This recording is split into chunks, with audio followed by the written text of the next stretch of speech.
OK, là, je sens que ça va faire réagir les gens. 187 Cube Radio, c'est l'été. Et l'été, qu'est-ce qu'on fait?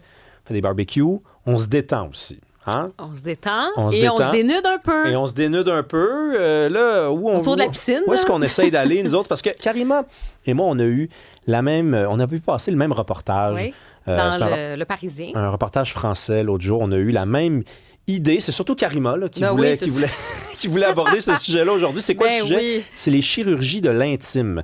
Donc, les chirurgies, finalement, pour se faire rallonger le pénis, pour modifier l'apparence du vagin. Puis là, c'est pas juste ça. Là. On connaît évidemment les chirurgies pour les seins, pour les faire grossir ou pour les rendre, je sais pas, différents, les rendre plus beaux, dit-on. Mais il y a autre chose que ça. Là. Apparemment, c'est en hausse.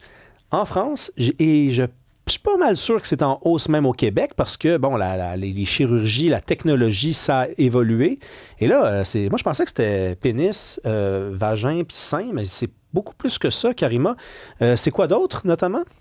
Ben en fait, voilà, ben c'est ça. On va en parler avec quelqu'un qui connaît très bien ça. Elle va nous dire justement qu'est-ce qui est populaire parce que tu l'as mentionné. Là, il y avait un article dans le Parisien. On dit sexe de Barbie pour les femmes, surdimensionné pour les hommes. On parle de cette chirurgie, de la chirurgie de l'entrejambe, en gros. Et pour les femmes, en fait, ça peut être aussi là, tout ce qui est esthétique là, sur la vulve et tout ça. On a vraiment cette conversation-là ce matin. Ben oui, c'est ça, parce que ça existe aussi. Puis, de plus en plus, tu l'as mentionné, c'était sur ce qui était apparent. Par exemple, dans le visage, on est très habitué de voir ça. Tu sais, la question des injections, maintenant, je veux dire, c'est extrêmement banal. Mais là, tu es dans une zone quand même qui est intime, qui n'est pas dévoilée toujours. C'est vraiment ton intimité que tu vas partager avec quelqu'un, oui. Mais, tu sais, il faut quand même que... C'est pas une zone qui est accessible, je te dis, comme le visage ou, tu sais, c'est accessible, mais ça prend... Voilà, c'est accessible d'une autre façon. Aux yeux du public, je parle. Je sais. Mais là, pas le visage, je veux dire, t'es quand même, là, on le voit, même sur le corps, d'un point de vue extérieur. Mais c'est pour ça que je te dis, donc, d'aller jusque-là, je trouve que c'est intéressant d'un point de vue sociologique, mais même d'un point de vue des risques. Tu sais, si t'es un homme puis tu décides de te faire injecter de l'acide hyaluronique dans le pénis... ben c'est ça. Ça quand même, il y a des risques. Pénis, mais non, parce que là, je me dis, ça va être, si c'est pris isolément, oh là là. Non, mais tu sais, c'est une vraie conversation. Là. Je pense qu'on peut l'avoir, cette affaire-là. Puis vous, est-ce que vous auriez peur d'avoir ça? Est-ce que il y a quand même... On verra, tu sais, pour les risques, parce qu'il peut quand même y avoir des risques. C'est pas la même chose. Tu sais, c'est quand même dans une zone très sensible. Oui, on parle... moi, je m'attendais à ce que tu continues la liste des trucs là, qui sont rendus disponibles. Ben, je vais le réaliser à ta place, le défi, puis isoler ça si non, vous mais voulez. la médecin va nous le dire. Blanchiment anal, okay. lissement du scrotum. Lissement du scrotum. Ça, honnêtement, j'ai vraiment besoin d'explications. Mais Dr Geneviève Blackburn, omnipraticienne spécialiste en médecine esthétique, est avec nous. Bonjour. Bonjour, ça va bien? Bonjour. Ça va très bien, merci. Écoutez, là, lissement du scrotum, on va commencer comme ça. Ça consiste à quoi, ça? Ça consiste, en fait, à injecter des petites injections de modulateurs comme du Botox ou du Dysport autour du scrotum pour que le scrotum soit moins fripé et qu'il soit un petit peu plus lisse. Ça descend aussi les testicules. Donc, il y en a qui préfèrent avoir ce style-là que d'avoir le scrotum trop serré. OK. Et parlons-en, Dr Blackburn, de ce phénomène, c'est-à-dire, on nous dit qu'en France, c'est vraiment en augmentation, particulièrement depuis les 5 dernières années. Au Québec, ça ressemble à quoi, là? Est-ce que vous constatez qu'il y a une préoccupation grandissante pour ces chirurgies intimes?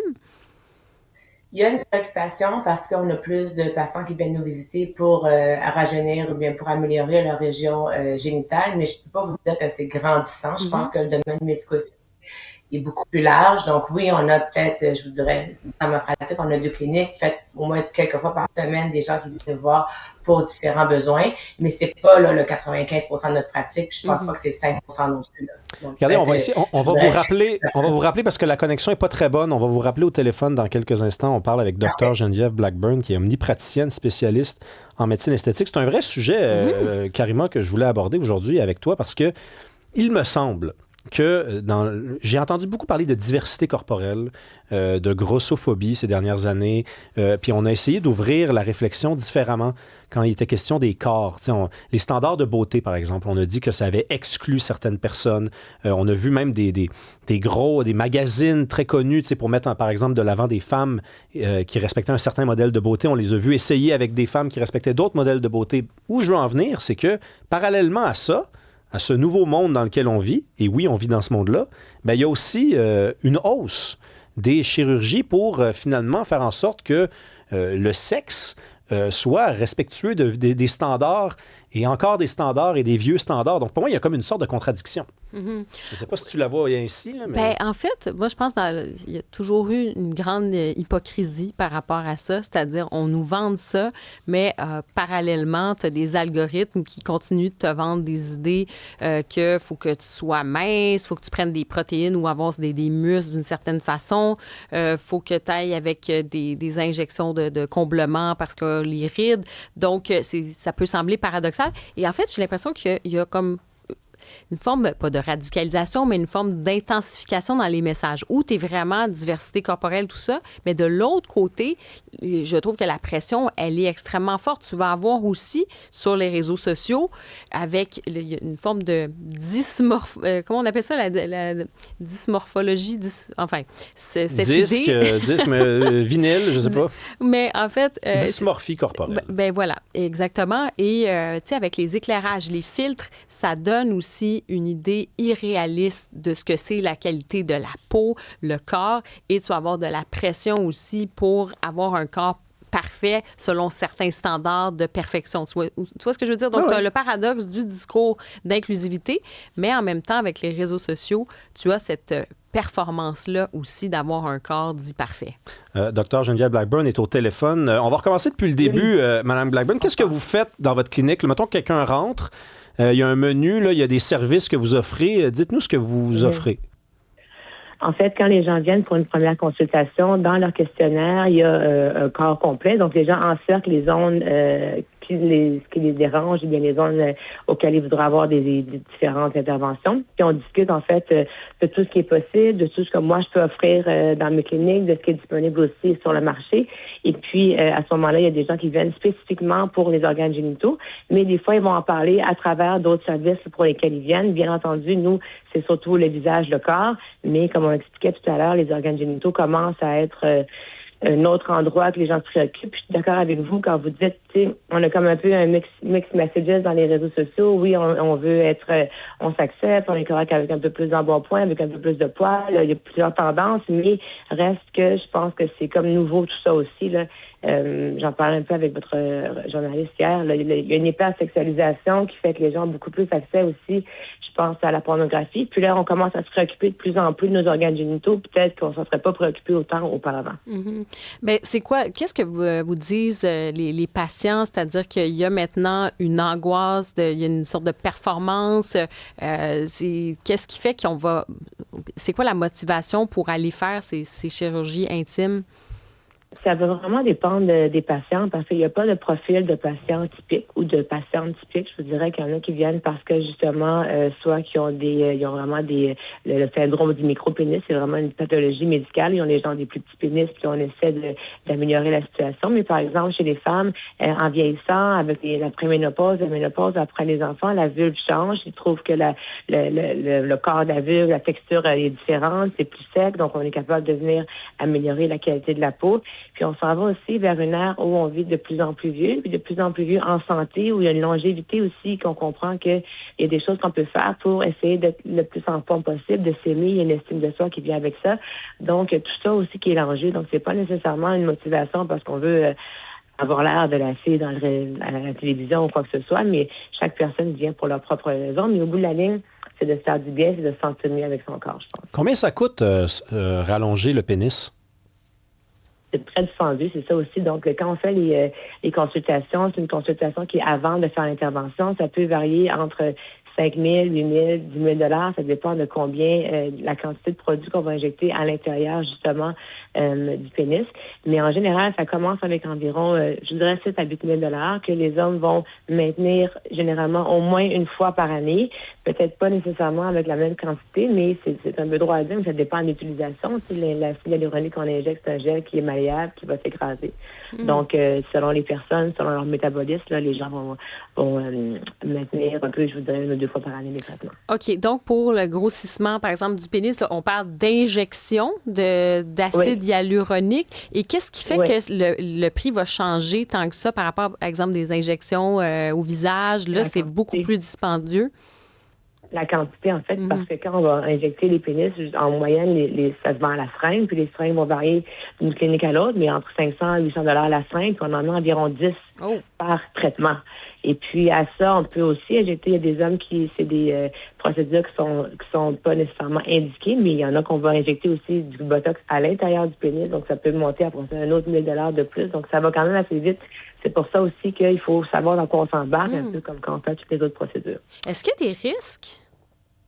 Oui, il y a des risques. Donc, dans toutes les procédures, il y a des risques. On injecte dans des zones qui sont très sensibles, où il y a énormément de vaisseaux sanguins, il y a des artères qui peuvent être... Ah, on a perdu la connexion. Pénis. Donc, oui, vous êtes là. Oui, c'est encore là, pardon. Donc, c'est des injections qui peuvent être dangereuses. On peut avoir de la mort des tissus si le produit est injecté à l'intérieur d'une artère. Donc, d'autant plus, il faut que ces procédures-là soient faites avec des gens qui savent exactement comment faire les procédures, puis qui ont une bonne connaissance de l'anatomie. Mais regarde, on va rester sur le pénis parce que je pense que c'est un sujet que tous les gars ont déjà parlé de ça ensemble. Est-ce que les gens qui viennent vous voir pour cette intervention-là précisément, ce sont, vous diriez, majoritairement des gars qui ont un micro-pénis ou ce sont même des gars, des fois, qui ont un pénis de taille relativement normale, mais ils voudraient, là, en raison peut-être des standards de la pornographie, atteindre un standard encore plus élevé? Exactement. Il y en a qui ont vraiment le pénis plus petit, mais je vous dirais que la majorité des hommes que je vois ont des pénis, selon moi, puis selon les standards médicaux, bien normales, même au-delà de la normale. Mais aussi, on peut mettre un peu moins de produits pour avoir un peu le look un peu comme semi, j'appelle, là. Il y a des hommes qui préfèrent avoir toujours commander un sort dans leur pantalon, puis ils vont le faire comme pour ça, parce qu'on va avoir toujours un pénis un petit peu plus ferme là, au repos. Mm-hmm. Donc, là-dessus, on voit qu'il y a plusieurs hommes, en fait, qui s'intéressent à ce type de chirurgie. Puis pour les femmes dans les chirurgies intimes, qu'est-ce que vous voyez là, sur le terrain qui est le plus en plus populaire? Le plus populaire, c'est vraiment le grossissement des grandes lèvres vaginales, parce que soit que les femmes ont des petites lèvres qui sont un petit peu plus proéminentes, donc on veut les camoufler un peu derrière les grandes lèvres. Les lèvres, c'est des zones qui ont des tissus graisseux qui vont changer avec les années, donc le tissu va s'affaisser avec les années, juste pour donner un petit peu plus de galbe. On a un médecin aussi chez nous qui fait l'injection du point G, donc vraiment à l'intérieur du vagin avec un spéculum. Donc on va aller abaisser la paroi ventrale du vagin pour stimuler plus profondément lors des relations sexuelles. Et puis, comme vous l'avez mentionné tout à l'heure, on fait le blanchiment, puis on fait aussi le botox autour, le botox ou le dysport autour de la région anale pour alléger un peu la contraction du sphincter pour d'autres pratiques sexuelles. C'est quoi la responsabilité que vous avez par rapport à... Vous avez une business, là, vous avez besoin de prendre des clients, puis c'est dispendieux, puis vous avez étudié là-dedans, vous avez travaillé fort, puis tant mieux pour vous là, si vous gagnez bien votre vie. Mais en même temps, il y a des gens qui viennent, puis peut-être que vous vous rendez compte qu'ils sont pas bien dans leur peau. Puis c'est peut-être pas une bonne idée d'aller de l'avant avec l'intervention. Vous avez parlé tantôt, il y a des hommes qui rentrent chez vous, puis qui ont déjà un pénis plus élevé, qui est plus long que la moyenne. Est-ce que dans ce temps-là, vous leur dites, écoutez, je suis médecin, mais je veux dire... Je vais pas intervenir. Retournez chez vous, consultez peut-être. Exactement. Puis deux choses dans ce que vous avez dit. Je pense que oui, on a étudié, donc je fais mon métier. Mon métier, je le fais pour mes patients. Je pense qu'on peut tous bien gagner notre vie, puis c'est pas pour ça qu'on fait ce métier-là. Deux, quand on parle des médico-esthétiques, il y a encore énormément de tabous, puis chaque médecin ou chaque infirmière va pratiquer à sa façon.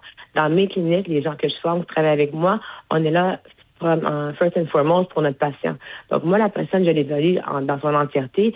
Si j'ai des personnes devant moi qui ont des problèmes de santé mentale, qui ont par exemple des dysmorphies, que ce soit corporelles, que ce soit génitales, ou qui ont des attentes qui sont irréalistes, c'est mon travail. Donc, personnellement, jamais je vais injecter quelqu'un ou quelqu'un de trop jeune ou quelqu'un qui n'a pas le besoin. Puis quelqu'un qui n'a pas la santé mentale qui va avec ces interventions-là. Il faut que la personne soit vraiment consciente des risques que ça peut avoir, de savoir aussi tout ce que ça inclut au niveau des coûts financiers, puis aussi de leur santé. Donc, à 100%, les personnes que je pense qui sont pas éligibles ou qui n'ont pas les bonnes attentes, je vais refuser de les faire.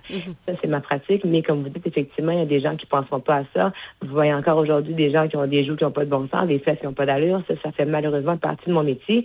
Puis, c'est dommage parce que ça donne mauvaise presse à tout ce qu'on peut faire pour améliorer des fois l'estime de soi. Puis l'estime de soi, selon moi, ça va beaucoup plus loin que de remplir une ride, d'avoir un pénis et un pouce de plus. Je pense que les comportements aussi qu'on va avoir suite à cette intervention-là peuvent vraiment avoir une influence majeure sur la qualité de vie des gens.